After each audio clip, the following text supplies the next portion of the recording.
Taca-lhe pau no carrinho, Marco. Adoro esse meme tanto. Esse meme é tão maravilhoso. Esse meme é tão brasileiro. Hum. Esse meme já tem uns 80 anos. Nossa, o sotaquezinho dele, a alegria da criança ali. Taca-lhe pau no carrinho, Marco. E lá vem o Marco. O Marco vai quebrar um braço. Vai, Marco. Não Desce o importa, né? Que barranco. vai quebrar uma perna e um pulso ali aberto. Esse meme é maravilhoso. Cíntia Cruz. Quero dizer que esse episódio de hoje estou empolgadíssimo. Porque tenho que dizer que esse episódio hoje é uma paixão minha, é uma adoração minha, é uma coisa que só descobri depois que perdi, sabe? Que é igual o relacionamento assim. Depois que perde, dá valor. Foi isso, Cintia Cruz. Cintia Cruz, vou dizer o tema, não consigo esperar, estou com a ansiedade batendo aqui, que também é ansiedade relacionada a esse povo, que é, a gente vai falar sobre brasilidades, ouvinte do Corajosamente. Vamos falar sobre o Brasil, sobre nossas peculiaridades gostosíssimas, como a gente é um povo maravilhoso e como a gente não, talvez não veja tanto assim essa maravilhosidade que existe na nossa cultura, na nossa pele, no nosso sorriso, na nossa bunda, mas a bunda brasileira já é um fator universal, já sabemos disso. Enfim, Cintia Cruz, estou aqui empolgado. Gente, demorou pra gente gravar esse tema, porque, ó, Corajosamente tem 4 anos já.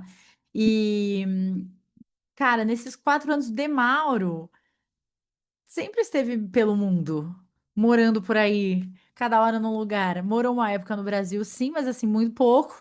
A maioria, né, tava sassaricando aí pelo mundo. Então, por que que a gente não falou de brasilidades logo? Então, vamos começar. E eu quero começar com uma coisa que me chamou a atenção para falar desse tema, que é um professor de espanhol, que eu acho que ele é que foi o pai é argentino, mãe brasileira, e ele transita aí entre os dois países, ele pegou a foto da capa do disco do Bad Bunny, sabe, de Porto Rico e tal, que é uma capa que tem duas cadeiras de plástico.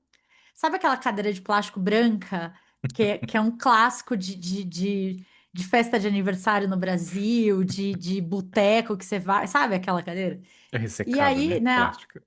eles levaram e perguntaram para várias pessoas de várias nacionalidades qual que era, que referência elas tinham daquilo, que elas lembravam, né? E aí as pessoas latinas, elas têm muita conexão com aquilo, tipo, festa de criança, quintal, boteco, salão de festa, não sei o quê. Tipo, a gente tá muito colado com a nossa identidade, que é uma coisa que, né? Porque, e aí tem uma história com a cadeira, uma cadeira barata, que é produzida numa peça só e tá, tá, tá, tá, tá, tá. Quando você pega um europeu, um francês, sei lá, italiano e tal, ele não tem nenhuma conexão, nenhum tipo, não quer dizer nada pra mim essa cadeira, porque teve até uma resistência, se eu não me engano, quando essa cadeira foi criada, eu não lembro exatamente o ano, mas, tipo, os franceses não queriam aquela cadeira lá porque ia mexer com a identidade das ruas, dos cafezinhos, que é a cadeira de madeira, de ferro, de não sei o quê, né? Tipo assim, não, isso aí é coisa de pobre, sabe? Isso aqui não combina com a gente não quer e tal. Então, não tem essa construção.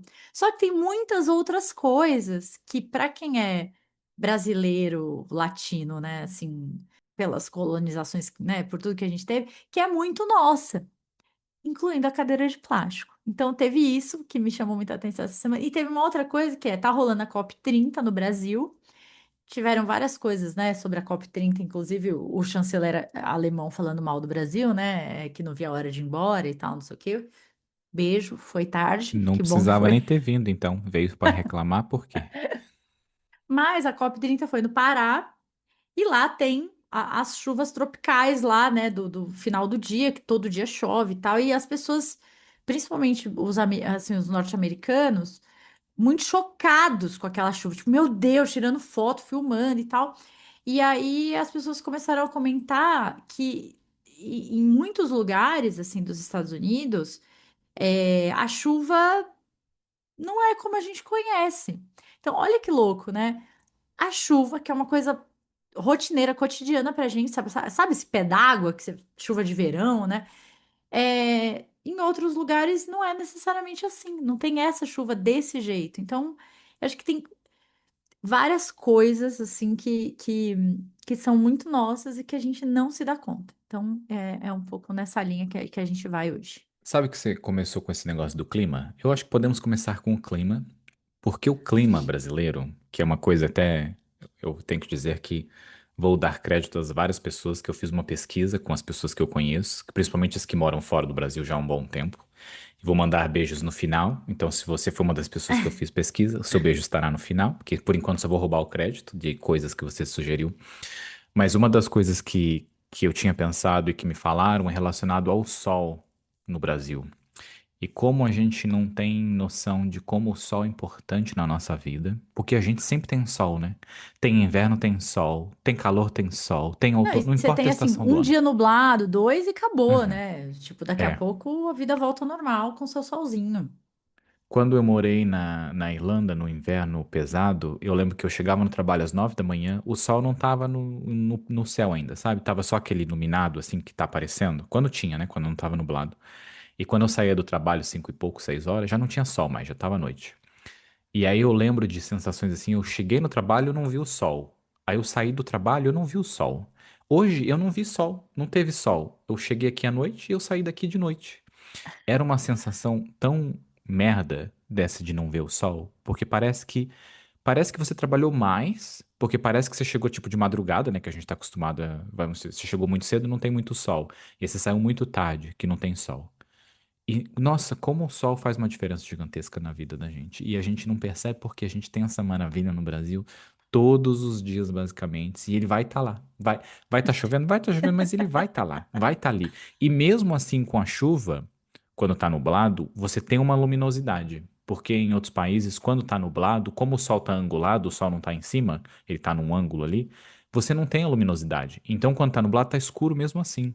E nossa, como dá uma tristeza o frio e não ter sol, porque o frio no Brasil é uma das coisas que eu mais gosto, que é tá frio, mas o sol tá quentinho. Aí você vê o povo amontoado no sol, e aquele negócio é maravilhoso, o povo amontoado no sol. Na hora do almoço, né? Ai, vamos tomar um Vamos no solzinho, né? Tipo, solzinho, porque o sol fora do Brasil, Cintia Cruz no inverno, ele é uma luz, ele é igual você abrir a porta da geladeira que tem uma luz assim, é só para isso que serve o sol fora do Brasil no inverno. Você tem uma luz que não esquenta nada e tá frio. Exatamente abrir a porta da geladeira. E a gente não. É como se abrir a porta da geladeira e tem um forno ali dentro, né? A luz da geladeira esquenta a sua cara e a sua perna fica gelada. Como é importante, Cintia Cruz, o nosso sol não, e ó, maravilhoso. isso já me fez lembrar uma outra coisa que é muito brasileiro, que é o almoço, né? Porque, Hum. a gente vai tomar o nosso solzinho na hora do almoço, porque a gente tem hora do almoço, porque 1 hora de almoço pra gente, assim, é o mínimo, é básico, ninguém contesta isso, isso já faz parte da gente. Quando você vira para um brasileiro e fala, não, vamos almoçar um lanchinho, um pão, pão de forma com um franguinho desfiado em maionese, que o brasileiro vai falar pra você? Vai cuspir na sua cara, vai falar, já tá louco? Que isso? Não, né? Almoço é comida. É um arroz, é um feijão, é um frango, uma salada. Não tem pãozinho com patê. Faça-me um favor, que palhaçada é essa? Não, tem uma coisa pior ainda, fora que é o brunch, né? Que é entre o café da manhã e o almoço. Então, ele não é nem um café da manhã e nem um almoço. Então, você come uma coisa meh, que é mais do que um café da manhã, mas é menos que um almoço. E aí você come isso 11 da manhã. É tipo, 11 da manhã não é hora de comer. E aí você come isso e fica com... Da 1 da tarde você já tá com fome de novo, porque o negócio era muito pequeno. A comida Gente, eu sou brasileira... brasileira, eu fui treinada. Meio-dia, o meu corpo tá pedindo o quê? Comida, entendeu? Não tá pedindo um pãozinho. Pãozinho eu já comi quando eu acordei, com ovo mexido, entendeu? A Não faz comida, a gente sentido. tem que fazer um episódio só sobre comida, assim, tinha coisa que é comida demais, é coisa, é prazer. A comida Não, mas brasileira ó, é prazer demais. não Diga. entra na comida, entra no horário, nesse lance do almoço, do horário do Uhum. almoço. Pra Tá, você que tá. sassaricou muito pelo mundo, foi estranho essa, sei lá, como você se adaptou, Bruno? Olha, eu tenho que dizer, Cintia Cruz, que no Brasil eu quase não fazia hora de almoço. Porque no Brasil É. eu era fudido e eu usava. Quando você é fudido, quando você é brasileiro, barra, você é fudido, você não tem essa hora de almoço de 1 hora. Então eu não tinha isso. Tipo, eu tinha aquela cantina safada que tem geralmente nas empresas, aquele negócio minúsculo. E trabalhei em hotel já também, que o hotel todo lindo na frente e a área da cozinha do funcionário é uma tristeza. E aí você comia em 15 minutos, comia com a velocidade que você sentia que tinha alguma coisa errada no peito daquela comida. E eu não tinha essa hora de almoço, Cintia Cruz, eu não fazia isso. Eu comecei a É, fazer isso você não quando eu fazia. saí, então pra mim foi o contrário. Eu só faço a hora de almoço agora. No Brasil eu não fazia. Então eu não me relaciono com o descansar na hora do almoço. Eu me Nossa, que. relaciono, esse tempo que eu tenho aqui eu vou estudar ou eu vou trabalhar numa outra coisa, porque eu tô fudido e não tem tempo. Tô sem tempo, irmão. Nossa, eu sempre tive, quando eu trabalhei em empresa, né? Sempre tive hora de almoço. E a hora do almoço era essa coisa do almoço, depois toma sol, ou fica fofocando, ou tira um cochilinho de 10 minutos. Tipo assim, era muito respeitada a hora do almoço. E eu trabalhei com algumas pessoas que tinham trabalhado em fábrica mesmo, sabe? Em estrutura fabril. Então, hora de almoço é hora de almoço. Tem uma hora ali e é aquilo e pronto, enfim, né?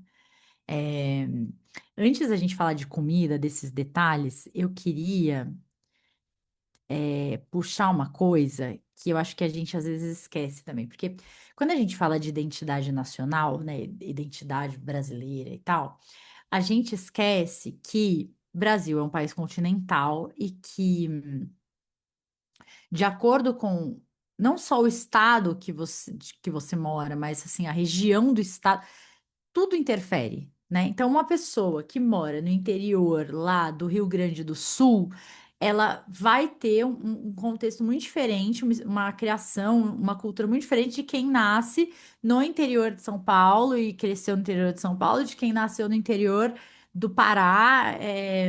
Então, quando você fala, quando você está fora do Brasil, você fala, você identifica um brasileiro? Ah, brasileiro, beleza. Agora, quando você está no Brasil, e você conhece alguém, você quer saber, é mineiro, carioca, tal, porque já existe uma identidade na sua cabeça do que é o carioca, do que é o paulista, do que é o baiano, do que é o, né, o gaúcho, tal. Agora, se você tá entre paulistas, né, então assim, tal, de que bairro você é? Porque também faz diferença se você é da Moca, se você é de Guaianazes, se você é de Diadema, se você, né? E mesmo se é do mesmo bairro, mas é de qual rua? Mas qual o prédio que você mora? Porque na rua tal tem o prédio que é do povo mais riquinho, tem o não sei o que é do. Então, é, a gente fala de Brasis porque é muito difícil você ter uma identidade nacional, que é assim, nossa, todo brasileiro é assim, porque não é, gente. A gente tem, cada pedacinho do Brasil foi colonizado de uma maneira, então você tem raízes diferentes, você tem, é muito diferente, assim, é muito diferente, né?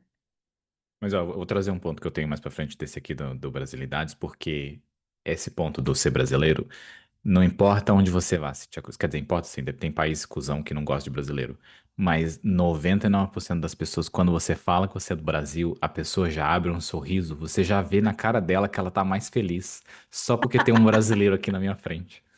Ela já sabe que a vida dela melhorou só porque tem um brasileiro ali do lado dela agora. Ela já sabe que aquela pessoa vai dar alegria à vida dela, não vai encher o saco da vida dela, sabe? Isso é um fator que eu noto quando eu falo para as pessoas que eu sou do Brasil. A pessoa já traz alegria. Ela já sabe que eu não vou encher o saco dela. Ela já sabe que vai acontecer alguma coisa alegre. Ou porque vai ser festa, ou porque vai acontecer alguma loucura, ou porque é feliz. Já sabe que o brasileiro tem essa energia. Então, você, brasileiro, saiba que não importa se você é da rua do Zé, do prédio de não sei o que lá, da Moca, ou da onde você for. Você é adorado fora do Brasil. Quando você conhece alguém de fora, a mesma adoração que a gente tem quando a gente conhece alguém de fora, né? No Brasil, que a gente fala assim, de onde você é, a gente já quer saber as coisas. A pessoa adora o brasileiro. Isso não acontece com todo mundo, não, viu? Eu não vou dar nacionalidades de que eu vejo que isso não acontece, mas quando o brasileiro fala que é brasileiro, já muda. Mas, tem certas nacionalidades que geram uma resistência por aí pelo mundo, Tem, né? tem. Não, não vamos dar nomes, evitar o processo dos países aqui. E a nossa comida, assim, eu acho que eu já devo ter falado isso em algum outro episódio, mas ser casada hoje com alguém que é baiano, então, né, no meu primeiro casamento, meu marido era paulista e tal, então a gente tinha contextos culturais muito próximos, né? Porque é isso, o bairro São Paulo, né? É, e conviver com o Lu, que né, foi criado em Salvador e que tem. eu percebo essa coisa da regionalidade muito forte, assim, né? E aí, uma coisa que eu sempre conto é o lance do almoço do domingo, que na minha cabeça, que fui criada em São Paulo, almoço de domingo, o que que é almoço? Você, paulista que tá me ouvindo, o que que a gente come no almoço de domingo? Macarrão, lasanha, massa, entendeu?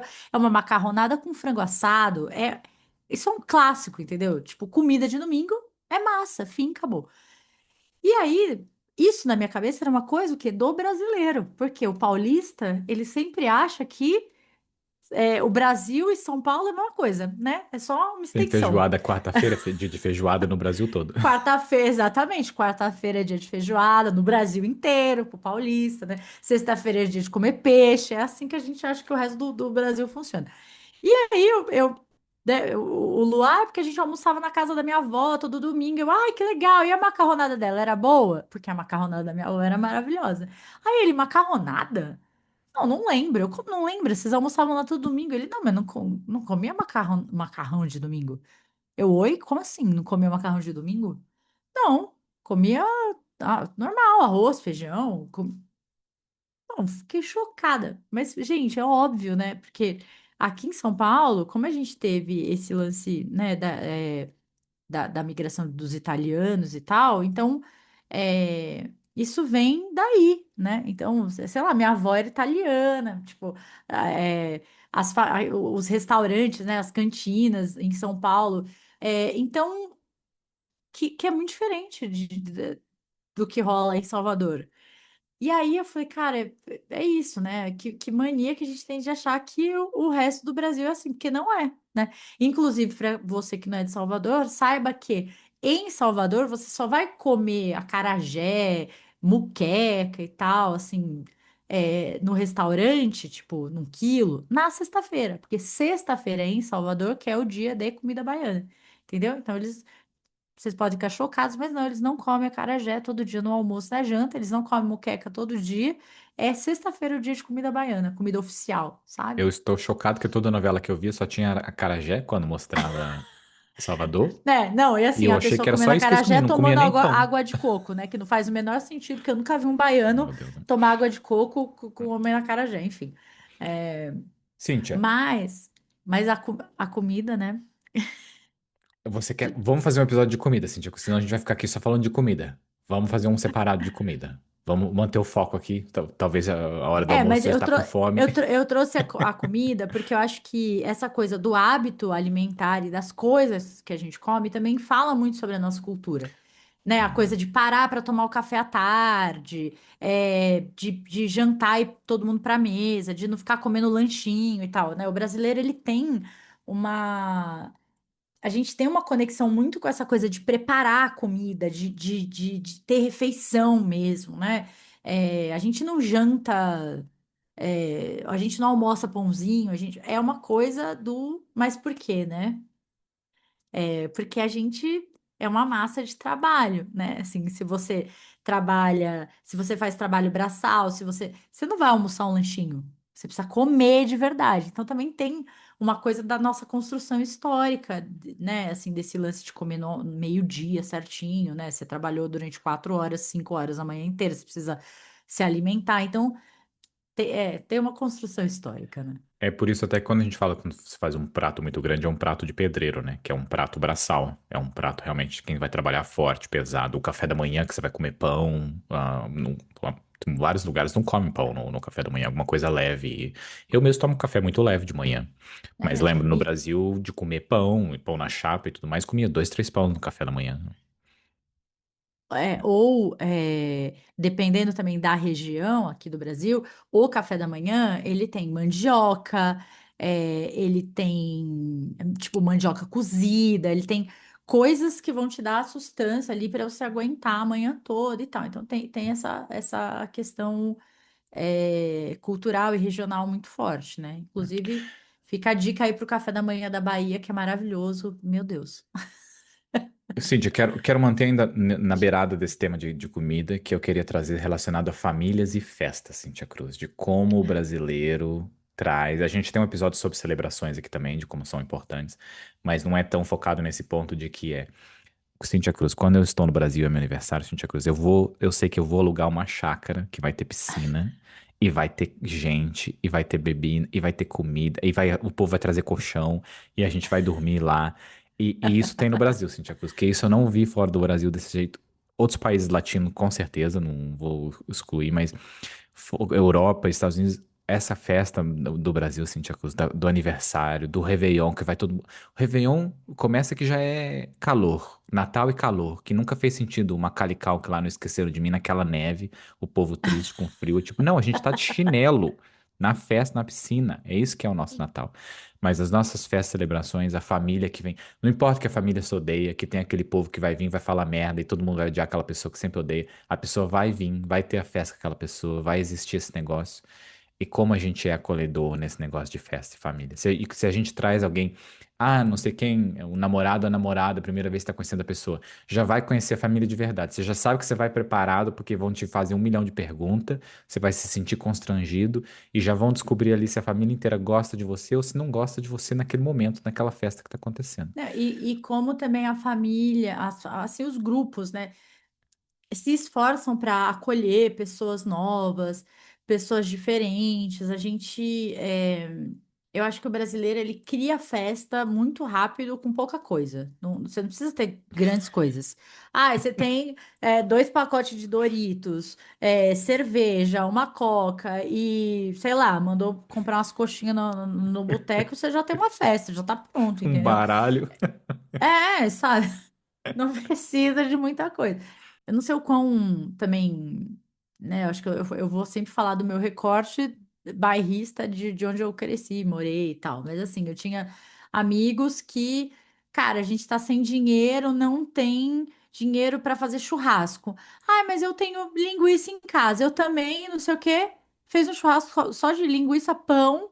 E é isso, sabe? Tipo, porque um tinha meio saco de carvão, o outro tinha não sei o quê, virou o churrasco do domingo.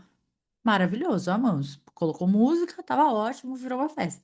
Então, é, a gente não precisa de muito, porque o brasileiro nem sempre tem muito, na grande maioria das vezes, a gente tem o mínimo. Então, aprender a fazer festa e comemorar e curtir com o mínimo tem que ser assim, senão você vai curtir nunca, só vai dar festa quando tem tudo perfeito? Não, querido, não é assim, que não é assim, não. Enfim, é uma merda, né? Porque, infelizmente, uma das coisas melhores que tem no Brasil que é a criatividade, né? Que o brasileiro é um povo criativo. É um povo que é se acolher e resolver o que você falou ali dessa. Tem linguiça, tem pão, todo mundo tem alho em casa, já faz um molho de alho, que Aí, alguém vai ter pronto. maionese, é isso. Mas a Então, mas a nossa criatividade criatividade vem o quê? Do perrengue, vem. né? Da Sim. falta, enfim. Só que é isso, assim, a gente não, para não perder nossa alegria, essa coisa de celebrar, de estar junto, a gente dá um jeito e faz acontecer, né? Que é muito A bom. nossa criatividade vem da pobreza, vem de estar fudido, vem de estar De lascado. ter que se adaptar o tempo inteiro, né? De, É. de, de dar conta ali e tal, enfim. Eu sinto E que a criatividade vem de um ponto que é um pouco relacionado à esperança também, porque é isso, né? Do churrasco, por exemplo. Você fala, não tem as coisas para fazer o churrasco. Você vai fazer acontecer o churrasco. A pessoa vai organizar as coisas. A criatividade vem justamente de tipo, eu quero fazer tal coisa, não tem. Então morreu o assunto. Não, não é morrer o assunto. Peraí. Como que a gente vai resolver esse negócio aqui? Da onde a gente vai tirar essa coisa? Porque a gente quer fazer o churrasco. Porque eu sinto também que essa criatividade também vem da vontade de ajudar. A gente tem a vontade de resolver os problemas e a gente tem a vontade de ajudar.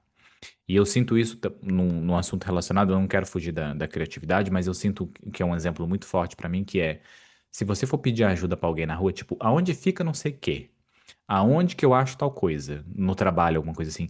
As pessoas, se ela não souber, ela vai tentar te ajudar mesmo assim. Ela vai contar de uma história que é relacionada. Ou ela vai falar, eu não sei, mas o João ali da borracharia sabe. Vai lá e pergunta pro João da borracharia. E fora do Brasil, Cintia Cruz, você vai num lugar, e eu lembro de acontecer várias vezes comigo, que é você vai num lugar e pergunta, é aqui que faz tal coisa? E a pessoa fala, não é aqui. E morreu o assunto. Não é aqui. E é só isso que você vai ter. A pessoa não vai falar, não é aqui, mas tem esse site que se você entrar, você acha. Tipo, Não, não é aqui, tenha um bom dia e vai lá Vai viver sua viver, vida vai e tchau. descobrir o negócio. E tipo, o brasileiro não tem isso. O brasileiro vai te ajudar. O brasileiro vai usar essa criatividade, esse senso. E eu sinto que é uma boa parte porque a gente tá fudido. A gente tá fudido e porque a gente tá fudido, a gente vai ajudar o outro. Porque você sabe, aquela pessoa ali tá fudida. Então eu vou ajudar ela. Porque ajudar ela, eu vou fazer ela ficar um pouco menos fudida. Porque eu também tô fudido. E essa pessoa também ia me ajudar. E porque a gente tá sempre se ajudando, a gente tem essa prontidão em ajudar a outra pessoa. Nossa, isso é verdade. A pessoa, é, se ela não sabe, ela pergunta para alguém que tá lá, ela se sente na obrigação de te ajudar, né? Então, você, tô procurando não sei o quê. Putz, não conheço fulano, você conhece? Aí ela sai, ela pergunta para não sei quem. Ela, não, vem aqui comigo, atravessa a rua, te leva no outro negócio. Fulano, ela tá procurando não sei o quê. E assim, com a coisa do meu problema de visão e tal, eu sempre precisei pedir muita ajuda, né? Pra pegar ônibus, me perdia nos lugares e tal. E isso, olha, é uma coisa que eu nunca tinha reparado mesmo, assim, como eu sempre fui ajudada mesmo. A pessoa, meu, ela se vira, ela dá um jeito, você não, sabe, na mão você não fica, entendeu? E coisa do tipo, sei lá, né? Eu já. Fui voltar da faculdade, não tinha dinheiro, do cursinho, não tinha dinheiro. Deixei meu RG com o carinha que vendia milho na frente. Não, Tó, pega esse dinheiro. Não, vou deixar meu RG. Não, não preciso, não, vou deixar, preciso ter certeza que eu vou pagar. Não, imagina. Sabe assim, enfim, mas também, né? Privilégios brancos também, né? Vamos lá, né? É, E não tem como a gente, assim, quanto mais você estuda a história do Brasil e entende o processo de colonização, os movimentos migratórios, né, e imigrantes e tudo isso que aconteceram no Brasil, a gente entende também de onde vem isso. Imagina, um país que foi formado por gente que vinha de fora, por gente que foi escravizada, por imigrante que chegou aqui e não sabia o idioma. Não tem como, assim, a gente teve que aprender a se ajudar. A minha avó fala que ela morava numa rua que cada casa era de uma família de um país. Então tinha a família de alemão, família de italiano, família de, sei lá, búlgaro. Tipo, esse povo, tudo, cada um falava uma língua. Normalmente as mulheres que ficavam em casa não aprendiam o idioma, porque em casa só falava o idioma delas, Uhum. né? Então, quando elas precisavam de ajuda, era uma torre de Babel, cada um que se virava ali e tal. É isso, né?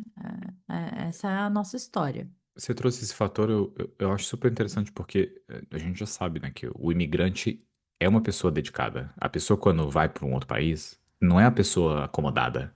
É só o fator de você já ir para um outro país, porque você vai ter que aprender o outro idioma, você vai ter que aprender a legislação, você vai ter que aprender aonde que dirige, aonde que faz tal coisa, aonde que faz isso, faz aquilo. O Brasil, vendo dessa quantidade de imigrantes que foram pro Brasil, faz todo sentido que também influencia como a gente é uma pessoa que resolve as coisas, né? Foi criado e é criado por pessoas que se viram. E é uma parte que eu digo dessa criatividade, uma grande parte pela escravidão, né? Que a pessoa não tinha escolha, que ela era explorada e era escrava. E infelizmente isso ainda reflete como a gente trata as pessoas no trabalho, como os chefes tratam os empregados também, né? Tem aquele vídeo famoso do aquele ator do SBT, aquele que tem um programa lá que ele fala que tem uma piscina e que ele construiu a piscina de 1 milhão, acho. E o cara quer cobrar R$ 400 pra ele limpar a areia do fundo da piscina, e ele mesmo que mergulha. E aí tem um vídeo do Pedro Cardoso falando que o brasileiro paga 1 milhão num serviço, numa empresa, mas não paga 1 milhão numa prestação de serviço para um ser humano. Não paga R$ 400 É, numa porque prestação a de gente, não, serviço. a nossa construção histórica ela é tão forte, tão calcada na escravidão, né, no trabalho escravo, que é isso, assim, para a gente pagar uma empregada doméstica, para a gente pagar uma babá, todos esses trabalhos que eram feitos, né, por pessoas escravizadas lá no passado, hoje, para a gente, é um absurdo a gente pagar. Ter que pagar. Uhum. Tipo, é um absurdo você ter que pagar R$ 400 pro cara limpar a sua piscina, né? Porque olha como essa memória, né, assim, é muito forte e tal. E hoje ainda existem casos, vira e mexe aparece algum caso, assim, né, na mídia e tal, de pessoas em estado de trabalho escravo, trabalhando, porque trabalham em casa de família desde criança. Como é que eles chamam? Análogo à Análogo à escravidão. escravidão. Uhum. Porque a lógica é essa, né? Imagina, vai pagar, né? Se a vida inteira nunca pagou esse tipo de serviço e tal, enfim. Então, é complicado, né? Análogo à escravidão é uma palavrinha bonita do século XXI. É escravidão, sim. É só porque não segue todas as listas de que era escravidão no passado. Mas é escravidão, não é análogo. É escravidão que a gente tem. Quando descobrem as empresas de vinho aí com trabalho análogo à escravidão. E até quando as pessoas pagam a multa quem pagou foi o próprio escravo que trabalhou ali na empresa, né? Então, é escravidão, sim, não é análogo. A É. gente aprendeu errado. É escravidão. É simples e clara a escravidão que tem ainda. E isso me faz pensar, que eu acho importante trazer também. Tem uma reclamação, tenho várias reclamações, mas essa reclamação é muito importante que já me vem aqui numa revolta e num ranço, num ódio, que é forte, que é a liderança brasileira também traz esse papel cultural que a gente traz da escravidão, que é líderes no Brasil, que eu não sei o que acontece, mas tem esse senso de superioridade sobre as outras pessoas e tem um senso de que os funcionários de quem é líder têm obrigações e coisas acima Que do é visão comportamento de humano. capitão do mato, né? Continua com uma Exato. visão de capitão do mato ali, né?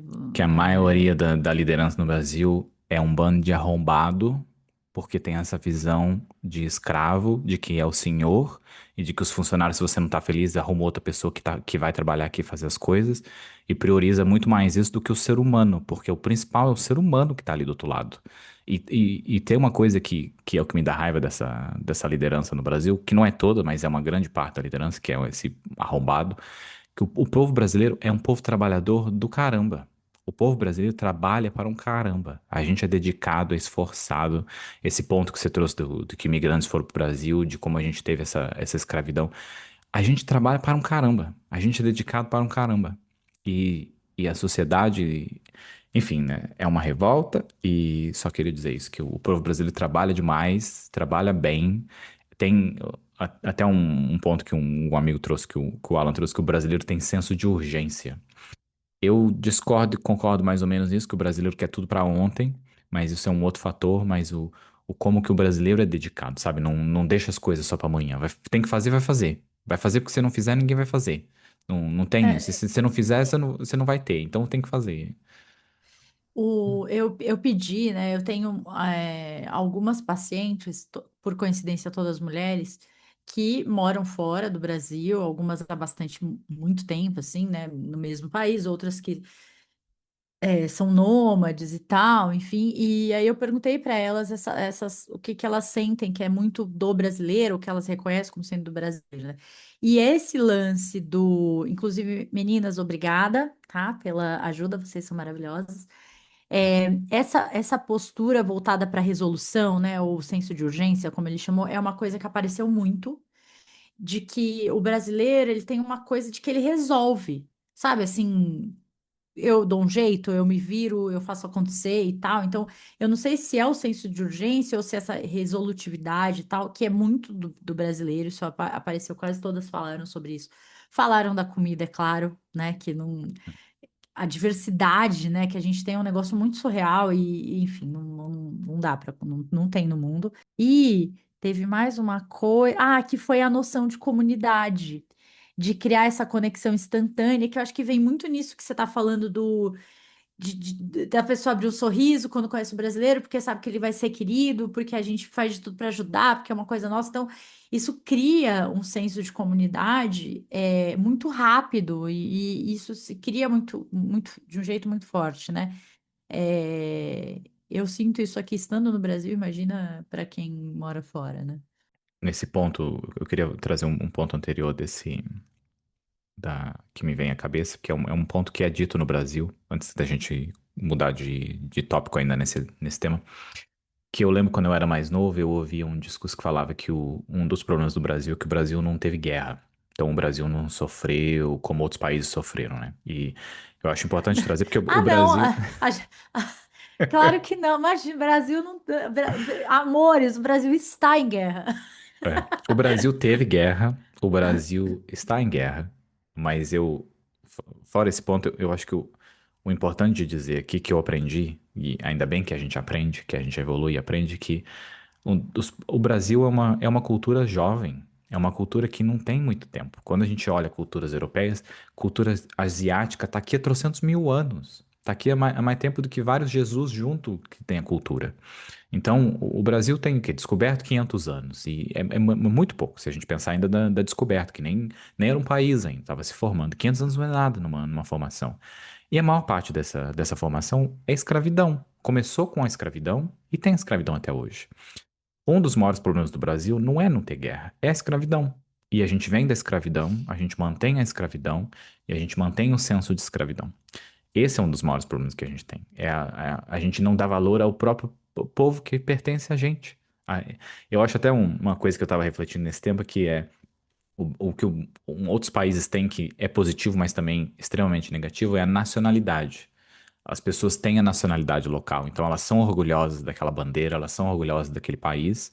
Tem um lado muito negativo disso, claro, mas essa nacionalidade também traz um senso de pertencimento e união que é muito positivo. E é uma coisa que eu não sinto que a gente tem. Essa união É, por nação, sabe? Que a gente é um povo mas brasileiro. eu, eu acho que eu quero trazer uma fala da Lilian Schwartz, que ela tem um livro que chama Brasil, uma biografia, né, com Uhum, a... Depois eu dou os dados aqui mais direitinho, porque não é só dela. São duas mulheres, que coisa maravilhosa. É a Heloísa Murgel. E aí, olha que interessante que ela fala dessa coisa da identidade, né? Tava assistindo um vídeo, assim, as pessoas falam muito sobre a identidade nacional, qual que é a identidade do brasileiro e tudo isso, né? Aí ela, olha o que ela falou, eu até anotei aqui. Não vale a pena a gente cair nessa lorota de identidade. Identidades sociais são construções sociais muito escorregadias, que é isso que eu tô falando. Se você é de São Paulo, se você é de Minas, é, né, assim, cada um tem um contexto ali. Vale mais a pena prestar atenção como que em diferentes momentos e contextos do Brasil a gente construiu a nossa identidade. Então, se você pega lá, sei lá, década de 30, a identidade do brasileiro era uma coisa. E assim, se você era gaúcho, se você era paulista ou mineiro, também elas eram diferentes, né? E pensar essa identidade é algo de quem, muito de quem foi colonizado. Essa discussão sobre identidade vem muito à tona por, né, nações que foram colonizadas. Os colonizadores, eles não pensam em identidade, eles pensam em tradição, que é muito diferente. Porque o francês, o espanhol, ele não tá falando, identidade, qual que é a nossa identidade? Isso tá muito claro para ele. A questão é manter as tradições, né? Olha lá os ingleses que, né, as corridas, o não sei o quê. Mano, tem coisa que eles fazem que tem dois, sei lá, 1000 anos. Não sei, uhum. bem mais de 500 anos, né? Assim, de tradição. Que a família real mantém há sei lá quantos séculos e tal. A gente não tem isso. Então, assim, essa coisa da tradição. O que que é tradição no Brasil? Não sei, o gaúcho tem uma tradição, o paulista tem outra, tipo, a gente... Então, é uma coisa de que é colonizado, né? Essa discussão da identidade que precisa sempre se afirmar, e aí ela termina falando assim, o tempo inteiro discutindo isso como se tivesse sempre algo em falta, como se faltasse alguma coisa. Porque falta, né? Ou na verdade, ela fala, no fundo sobra, né? Porque sobra muita coisa. A gente tem tanta coisa que é difícil caber, né, nessa identidade, né? Mas a gente tem esse vazio, assim. É uma reflexão muito maravilhosa, Cintia. Eu É. nunca tinha pensado nisso, de como a gente formula a frase, né? De pensar em tradição e pensar em identidade. É. E quando a gente fala de um país que foi formado, né, imensamente por pessoas escravizadas que tiveram seu passado apagado. Então, quando eu olho lá para minha ancestralidade, eu consigo ir, nossa, meu avô nasceu em Portugal, é a família dele, isso tem registro, tá tudo, eu sei de onde eu vim. Agora, se você pega alguém que tem 80% de ancestralidade africana, ele não tem história. Talvez ele não saiba nem tipo, qual país da África, qual região, que etnia, que. porque as pessoas eram trazidas com as suas histórias apagadas, com seus nomes apagados. Então, é, como que a gente vai falar de tradição se isso foi roubado das pessoas, né? Quando eu fiz o meu teste genético, eu e o Lu, nós fizemos juntos, né? E aí eu tenho, sei lá, acho que no meu caso dá 90% de, de ancestralidade, né, de coisa voltada para a Europa ali, regiões Itália, Portugal, não sei o que, né? Olha essa O dele, branquitude nessa pele oh, também, né, Cintia que Cruz? merda! E no caso dele, deu acho que 80% África, né? E ali aí o teste consegue falar da região e tal, tudo certinho. Só que é isso. O que que ele vai saber desses 80% de que ele é formado, né? Não tem registro. Então é muito triste, né? E o Muito triste. Brasil, eu até falo com pessoas daqui de fora, porque eu lembro de estar vendo esses dados. O Brasil, mais de 50% da população é não branca, né? Então, mais de 50% não é branca. Os negros no Brasil, nos Estados Unidos, são só 11%. Então, nos Estados Unidos, a população negra é 11%. E lá, a cultura negra acaba sendo mais forte. Por exemplo, se manteve os nomes. Os nomes africanos são utilizados nos Estados Unidos. Não totalmente, mas se mantém. No Brasil, a gente não Sim. tem os nomes africanos, né? No Brasil foi mudado os nomes, foi realmente apagado essa história dos nomes. A gente tem culturas religiosas, então a gente tem religiões que nasceram na escravidão, adaptações de religiões africanas e tudo mais. Nos Estados Unidos é um pouco mais diferente essa parte de religiões, mas também tem essa variação. Mas como é importante a gente olhar para esse lado, principalmente nesse discurso, e eu vejo muito esse discurso da guerra. E não é relacionado à guerra, é relacionado a gente, é relacionado ao povo. E é muito importante que a gente, como povo, primeiro a gente, como ser humano, tem que gostar do ser humano. Esse é o principal. Não é sobre só ser brasileiro e gostar de brasileiro. Porque a gente tem esse outro fator que é a gente não gosta de coisas que foram feitas no Brasil, né? Que é o contrário, na verdade. Coisas importadas são melhores. Mas por que que são melhores? A comida brasileira não vai importar comida dos Estados Unidos. O queijo nem é Vai vir queijo. um monte de lata de Não é nem feijão. Pelo amor de queijo. Deus. Eles não comem queijo, é derivado, é produto parecido com queijo, é o que está na identidade, mas vende como queijo. Então, é importante que a gente pense nisso, de como brasileiro a gente tem tantas coisas maravilhosas, tantas coisas gostosas.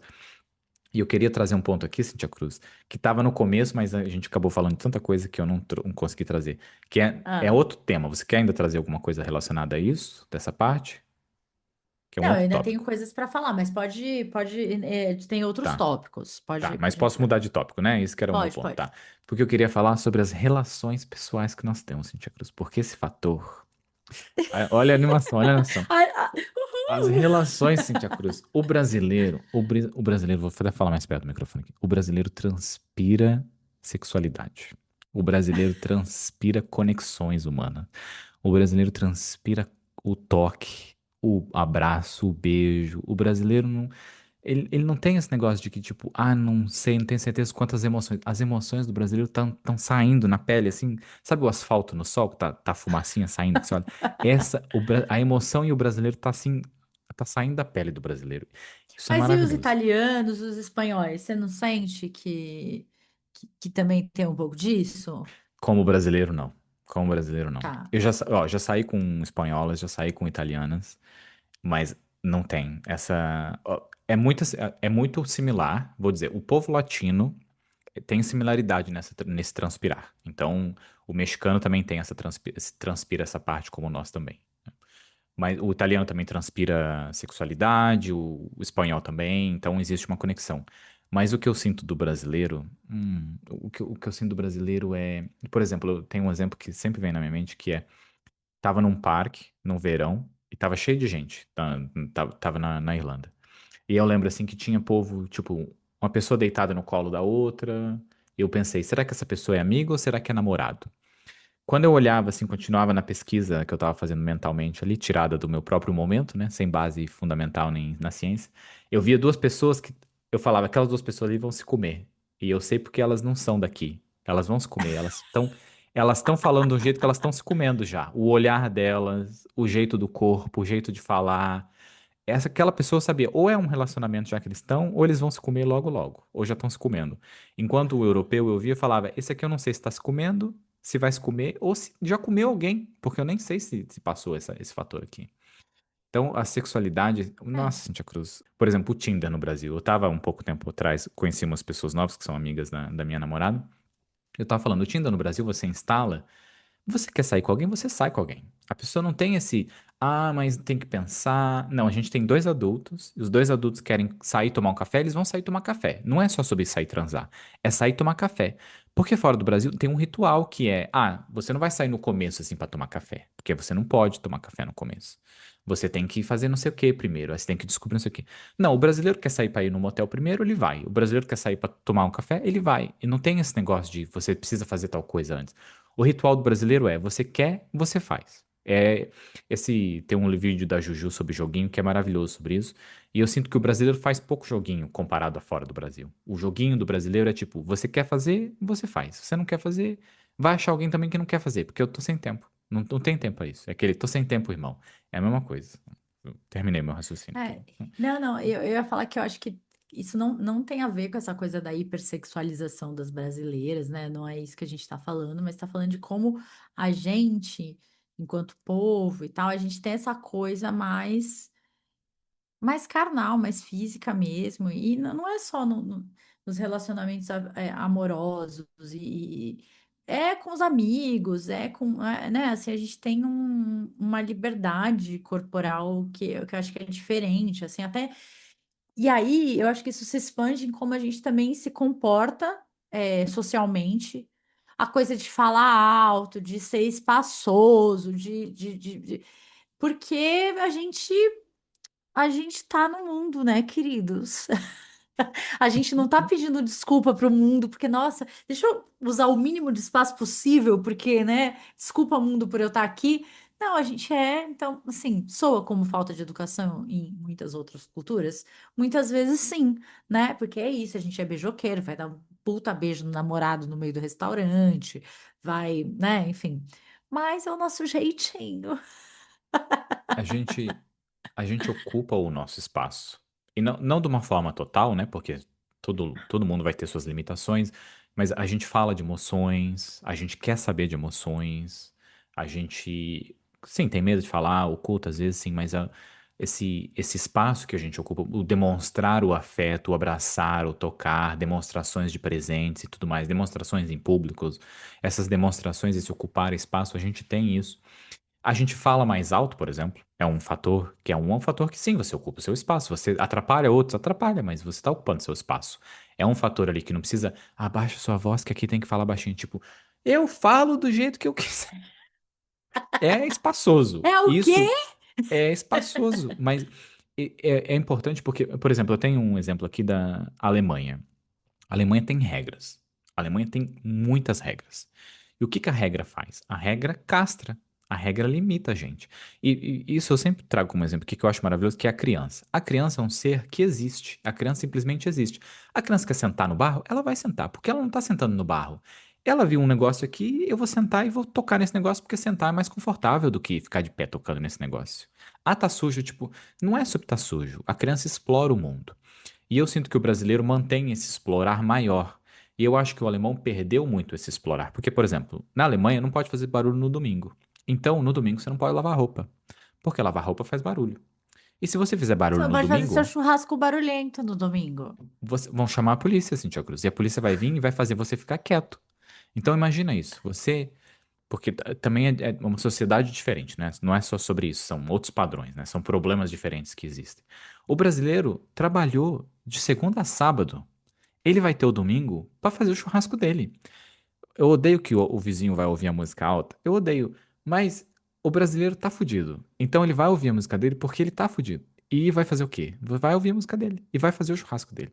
É um problema? É, mas quando você tá fudido, você vai ocupar o seu espaço. Você vai ocupar o seu espaço quando você tem espaço para ocupar. Porque você não teve outro espaço para isso. Na Alemanha, se você for ocupar seu espaço, você vai atrapalhar alguém. Se você atrapalhar alguém, não pode. Não pode atrapalhar os outros. E aí vão chamar a polícia. Vão chamar a polícia mesmo. E a polícia vai vir, porque ela vem por causa do barulho no domingo. E pensa, que coisa chata de você não poder É ocupar seu na espaço. Alemanha que tem a coisa da hora, até certa hora, depois de certa hora você não pode dar descarga, você não pode tomar banho, porque o barulho da água incomoda. é na Alemanha, eu lembro de alguém me contar isso, assim, tipo, depois das 10 da noite você não dá mais descarga, porque o barulho da descarga, sei lá, incomoda o prédio. Não Você não pode toma cagar banho porque o depois das barulho. 10 da noite. Não, e se não dá descarga, entendeu? Tipo, eu lembro de alguém comentar Eu sobre acho que isso, assim, mas não, exageraram. Eu acho que não sei exageraram se no não na lembro. da descarga. Ah, deram uma exagerada lá. Mas, sim, a Alemanha é um dos países que, se depois das 10 da noite houver barulho, a pessoa vai chamar a polícia e a polícia vai vir. Mas quanto à descarga, é tipo, é uma descarga, né? Se o prédio faz barulho, é problema do prédio fazer barulho. Não tem a ver com a É, pessoa cagar. A pessoa não, precisa cagar. não sei, não sei. Não sei, ainda assim é barulho. Tipo, É. tipo banho, né? Mais tarde e tal. Se eu precisar E cagar, eu vou aí dar descarga. E vai ser 1 da manhã, vai ser o que for, mas eu vou. vai vir a polícia. Polícia, a polícia vem. Polícia, eu tava cagando, precisava dar descarga. Foi aquela É cagada isso. forte que tem que dar descarga. Se não der descarga, ninguém dorme. Eles vão querer controlar até isso, né? Mas, enfim. O Instituto Globo, ele tem uns braços de pesquisa lá, não entendi exatamente o quê, mas eles fizeram uma pesquisa que eu acho que foi desse ano, do ano passado, sobre identidade nacional, sobre o que que é ser brasileiro, né? E eles fizeram, como a Globo também, né, vai ter um recorte dessa coisa de ser um meio de comunicação em massa, eles deram muita ênfase para o quanto é, a internet mudou a nossa ideia de identidade nacional. Então, quando a gente não tinha internet, que os meios de comunicação em massa, eles eram meio que únicos, assim. Então, a novela da Globo ditava o que estava em pauta, né? Os programas de TV, o que saía na Veja. Então, sei lá, saiu lá na capa da Veja, insinuando que a Cássia Eller morreu de overdose, o Brasil inteiro acreditava. Entendeu? Tanto que até muita gente acha até hoje que ela morreu de overdose, que não é verdade, né? Mas só Foi tinha um aquele infarto, não meio. foi? Que ela teve. E só tinha aquele meio. Então, se a novela da Globo tá falando sobre a filha que se apaixona pelo padrasto, né, namorado da mãe, não sei o quê, essa vai ser a pauta em todos os programas e tal, não sei o quê. Então, a gente tinha essa comunicação muito unidirecional, né, e a gente só tinha um centro de propagação cultural. Com a internet, isso mudou completamente. Então, hoje a gente tem múltiplos centros culturais. Então, quando você fala da cultura brasileira hoje, meu, é um ovo mexido, né? Assim, é um negócio gigantesco. E a gente fala de uma comunicação multidirecional, porque né, só que o nosso potencial criativo continua imenso, porque, como você falou, né, para a gente enfrentar tudo que a gente tem um potencial criativo enorme. Então, ela foi refletindo sobre isso e aí ela chegou em 4 pontos que, de acordo com a pesquisa, né, dentro aí de todas as nossas brasilidades, é uma coisa que é quase que geral do brasileiro. A primeira coisa foi a inventividade, que é segundo o texto deles, né? Manifestação da inteligência popular nos usos dos suportes de comunicação para suas expressões artísticas. Ou seja, o nosso jeitinho, a nossa criatividade, quanto a gente se vira e usa a nossa inteligência, a nossa capacidade para dar conta das coisas, né? O segundo ponto, quer falar alguma coisa desse? Não, porque a gente já passou, né? Sim, sim. Continue, por favor. Bastante por esse. Transitoriedade, que é uma confluência e apropriação de elementos e universos diversos dentro da lógica da antropofagia cultural. Ai, Globo, me ajuda a te ajudar, né, querido? Traduz aí, Cíntia. É, essa coisa da gente ir comendo, né, e juntando coisas de várias culturas, de vários recortes, é, trazendo pra gente. Então, você tem o funk, esses dias eu tava ouvindo um funk que é criado lá dentro de uma comunidade indígena, né? Então, gente, funk com povos originários. Tipo, meu Deus, né? Assim, que coisa maravilhosa, né? Que é uma coisa da nossa transitoriedade. Terceiro ponto, adaptabilidade. Então, a nossa potência criativa, apesar da escassez de estrutura e elementos de suporte. a gente dá um jeito, né? E territorialidade, distintas realidades geográficas que produzem um sentido mais potente de diversidade cultural. Então, esses são os 4 pontos atualmente, segundo a pesquisa, que fazem, que são similares a qualquer parte do Brasil que você tiver, né? E Uhum. contextos e tal. Isso me fez pensar, nem falamos de música, né? Puta, música brasileira também eu acho que merece um episódio só de música brasileira. Não, até porque a música brasileira, ela também segue esse lance do recorte do contexto social. Então, quando você fala samba, gente, samba, qual samba? O samba da Bahia é uma coisa, o samba carioca é outra. O samba do começo do século XX, ele fala de tal tema. O samba do final do século XX, do começo do século XXI, ele fala de outro. Então, né? Ah, não, vamos falar de música sertaneja. Qual? Tião Carreiro, né? Viola ali, não sei o que, né? Gustavo Lima, tipo, Chitãozinho, tem uma gama gigantesca. Ah, não, música eletrônica. Calma lá, qual? Então, assim, é, não dá. A nossa música, a nossa comida, o jeito que a gente se veste, ele é muito recortado por tudo isso, né? Pela região, pelo contexto financeiro do lugar que você tá. Enfim, nossa, é maravilhoso, né? Olha que O, diversidade. o da música, vamos gravar um episódio sobre, mas eu quero dar um resumo aqui, são coisas maravilhosas, que é a minha namorada, ela não é brasileira, mas ela fala português. Ela ouve Ana Carolina, Cintia Cruz, e ela chora quando ela ouve Ana Carolina. E olha, essa porra dessa música, não é parte da cultura dela ouvir Ana Carolina, Minha mas filha, se ela ela ouve Ana conhecer Carolina. a Ana Carolina pessoalmente, ela vai chorar e não vai ser pelos olhos, É. meu amor. Gata, você não Oh, sabe o que é Ana. ela faz aula de funk, ela tá fazendo já alguns meses aula de funk, ela dança funk e ela chega cantando as músicas de funk super alegre, da alegria que traz a música de funk. Olha como ela não cresceu com funk, ela não cresceu dança da motinha. E ela descobre, vem com a dança da motinha na cabeça, tipo, essa eu sei, essa a gente vai dançar agora, porque esse movimento eu lembro que eu era criança quando eu fazia esse movimento da dança da Furacão motinha. 2000, ela não sabe nem o que que é, né? Não, ela sabe que Mas ela já ela. dançou Furacão 2000. Agora Ela, ela. ela sabe, já dançou vários Furacão 2000. Agora ela sabe. É, é. É isso que eu queria resumir de música. Vamos fazer um episódio só sobre música. Mas eu acho que, assim, ó, quando a gente fala música brasileira, não tenho nem esse, tipo assim, o que que é música brasileira? Ou, qual, sabe? É música portuguesa, fado. Música brasileira, sei lá, gente, tem muita coisa, né? Assim, é injusto falar, Tom Jobim. Não, gente, tem, né, assim, não é só Tom Jobim, né, o que eu quero dizer. Então, é muito maravilhoso.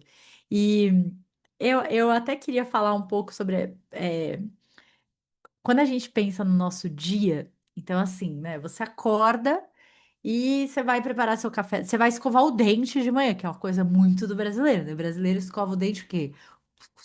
7 vezes no dia. Isso já é uma coisa só cultura, né? Aí você vai preparar seu café da manhã, a organização das gavetas da sua cozinha, ela é cultural, porque qualquer casa brasileira que você for, a gaveta da cozinha, ela vai seguir aquilo, né? O O que filtro de você barro. come, Filtro de barro, Cíntia o Cruz. filtro de barro, ou sei lá, né? O que você come no café da manhã, a importância que o almoço tem na sua vida, o jeito que você trabalha, o seu dia inteiro, ele é permeado por elementos da tua cultura, que você não para pensar, que você não para questionar, para olhar aquilo, mas que é completamente nosso. Isso eu acho muito maravilhoso, assim. Eu acho demais. Você trouxe um ponto que esse episódio já tá longo, mas você é ouvinte que tá aqui, você gosta da gente, então a gente já tá acabando, mas você trouxe a higiene pessoal do brasileiro, Cíntia Cruz, é uma coisa tão maravilhosa. Meu Deus, a higiene pessoal do brasileiro. Quando A você gente é se limpinho, relaciona com né, pessoas de outros querido? países, Cíntia Cruz. Oh, meu Deus, como. Eu lembro quando eu ia no meu cabeleireiro e ele falava das coisas e eu tava vivendo as coisas e eu, tipo, meu Deus, como o brasileiro é limpo. E a gente não dá valor a essa limpeza que nós brasileiros temos só quando a gente perde. Só damos valor quando a gente perde. A minha namorada atual, toma banho. Mas outras pessoas que eu me relacionei, Cintia Cruz, meu Deus, você tinha que falar com a pessoa de tipo, vamos falar sobre a lógica de tomar banho, que é por que você toma banho de manhã a cada 2 ou 3 dias e não toma banho antes de dormir? Por que que você tá sujo quando você dorme, mas você tem que ficar limpo para sair trabalhar? Da onde vem essa lógica? Vamos conversar sobre isso. Desodorante. Por que que você não passa desodorante todos os dias? Vamos conversar sobre isso. Escovar os dentes. Por que que você escova uma vez só no dia? E o resto? E o fio dental? Cintia Cruz, é Não, e a isso. gente tem essa coisa da limpeza, higiene pessoal e a nossa lógica também para limpar a casa, né? Assim, Uhum. tipo, sei lá, a grande maioria dos brasileiros, eu acho, foi criado assim, com mãe, com vó, lavando casa, jogando água, sabe? Joga água no quintal, lava a cozinha. Tem mãe que põe o fogão para fora e joga água no fogão, entendeu? Que é o mangueira. E aí você, tipo, sabe, vai para um país que é tudo limpo, com lencinho, com não sei o quê, é um choque, né? Assim, enfim. É, eu não abri uma janela hoje, é, que é a janela do vamos pesar o clima, né? Porque Brasil também tem questões estruturais seríssimas de racismo estrutural, machismo estrutural, desigualdade social como base, né? E tal, enfim. Mas é, a gente está num outro clima aqui. Eu só quero dizer que tem esses pontos aqui. A gente não vai entrar no episódio de hoje. Talvez um dia a gente faça o episódio pesado. Não sei. Não sei se quero falar das coisas negativas do Brasil. Entendeu? Tá por aí. Quem quiser, pesquise. Né? Assim, a gente sabe que tem, não vamos entrar nesse episódio, mas assim, tem muito, né? Uma corrupção estrutural, um monte de outras coisas assim. Mas eu acho que hoje a gente focou nessa parte mais legal da identidade. E eu tenho dicas de livro, tenho muitas, muitas dicas. Então comece suas dicas. Mande. Eu acho, assim, eu acredito que a gente precisa consumir mais filmes que falem sobre a nossa história e sobre as nossas revoltas, as guerras internas, né, as coisas que aconteceram dentro do Brasil. Então, esse ano saiu aqui o Malês, que é sobre a revolta dos Malês lá em Salvador e tal, que fala muito sobre essa identidade apagada de quem veio no processo né, de ser escravizado e tal, e vai falar dessas pessoas que eram muçulmanas, né, que vieram que tinham uma outra religião, que tinham outro funcionamento, e como que elas tentaram manter embaixo de bala, né, assim, isso que era importante para elas. Então, é, tem outros filmes que vão trazer recortes, mas eu quero falar desse porque ele foi lançado agora. Eu acho que está muito bem feito, priorizou mesmo. Quem escreveu o roteiro de uma pessoa negra, os atores, então foi muito cuidado essa parte, né? É do Antônio Pitanga, o roteiro, então tá maravilhoso. E eu recomendo esse livro da Lilian Schwartz, com a Heloísa Murgel, que chama Brasil, uma biografia, que é bem atual e que, enfim, escrito por mulheres, então acho que vale a gente olhar com carinho. Cintia, tem um filme novo que saiu hoje, inclusive, que eu tava pesquisando. Você ouvinte que tá ouvindo no futuro já tá disponível na Netflix, que é o Filho de Mil Homens, com Sim, com o Rodrigo Santoro. o Rodrigo Santoro. Você ouviu falar desse filme? Claro, eu li o livro, na verdade, né? Ah, Só que verdade, o canto livre. livro é do Walter Ugumãe, né? Que é português. Uhum. Eu não sei se a história. Acho que a história se passa no Brasil, porque vai. Gente, é lindo. O livro é belíssimo. E o filme eu não vi ainda, porque Hum, saiu hoje, né? Então eu vou é. assistir. Enfim, quis trazer como dica porque é uma obra que foi feita no Brasil, né? E é importante que a gente consuma coisas brasileiras. A gente tem esse coisa de não consumir filmes brasileiros. Eu tô assistindo, fazendo uma sessão de brasileiras com a minha namorada para introduzir a cultura, né? Que a cultura dela eu já conheço, mas ela tá aprendendo sobre a nossa. E aí a gente tá fazendo. Assistimos Central do Brasil. Central do Brasil até hoje reflete o Brasil. Então é um filme de 90 e pouco, 96, acho 98. Transfere até hoje pro Brasil, a realidade brasileira. O Alto da Compadecida, maravilhosíssimo. Ah, Transfere também a cultura brasileira. É importante que a gente assista filmes brasileiros. E assistir o filme brasileiro com esse pensar de que é Olha quanto patrocínio esse filme precisou ter para acontecer. Olha a quantidade de É, empresas, de gente. Imagina as pessoas organizando esse filme, quanta gente eles tiveram que falar para fazer esse filme acontecer. Aonde você vai em outros países, você tem um fundo e você tem outras coisas que fazem os filmes acontecer. E sim, a gente tem fundos aqui, tem, mas não é tão simples assim. Esses fundos não é, pagam o filme todo, é uma porcentagem, um relatório gigantesco.